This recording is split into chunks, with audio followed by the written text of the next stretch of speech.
everyone's got optimism and legit optimism, I think, for the first time in a while surrounding the Panthers because of who's in charge. I think the ownership group has done themselves a lot of good this offseason and allowing Scott Fitter, the general manager, to make the hires and those football guys to make the decisions and hiring Frank Reich as the head coach. And everything is really kind of starting to come together towards one way. Under Matt Rule, it just didn't do that. Let's just say that. A lot of the words didn't match the actions, and there was a lot of Matt Rule guys versus the other guys, and just wasn't a great situation. And unfortunately, it didn't work out. And I like Matt. I don't have anything bad to say about Matt. It just didn't work.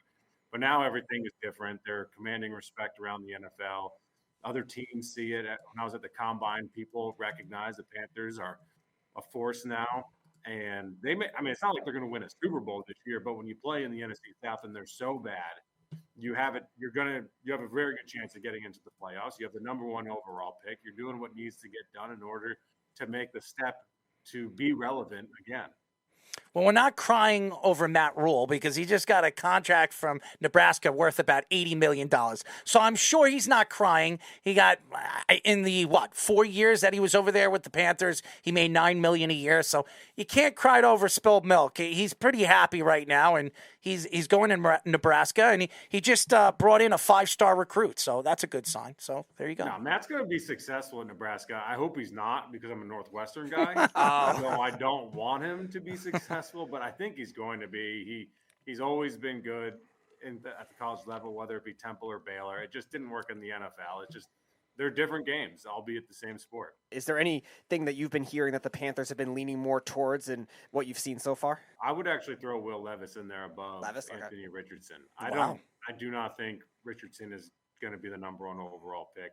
I like him going to Seattle because they have a quarterback in Geno, and they can work with Anthony to become an NFL quarterback. But he could be, based on being a top 10, 5 pick, he could be the biggest bust. And I don't wish that on anyone or like to talk about that, but that's kind of how low his floor is. Also, his ceiling is so high that he could be a top 5 pick. As for the Panthers, I think it's going to be Bryce Young.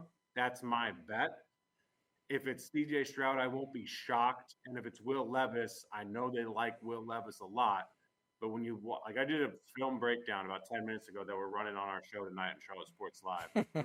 You do the film on Bryce, there's not a lot of negatives. It's just not. The big negative is his height. And that's not even his height that's an issue because his release point is high. So it's high. He throws the ball higher than you would think based on his height, and he finds throwing lanes. It's his frame is the issue. Can he take hits? And he can. You don't want him to take a bunch of them. I don't think you want anybody taking a bunch of hits. You don't like the way Josh Allen plays from time to time, even though he's a monster. And if it's Will Levis, I won't be blown away because he has all the physical attributes, but he plays too tight. He plays too tense, and Bryce is the exact opposite. Like Bryce's best attribute, and I think it's the best attribute that any quarterback can have, assuming they have the arm and things like that, is the ability to slow the game down.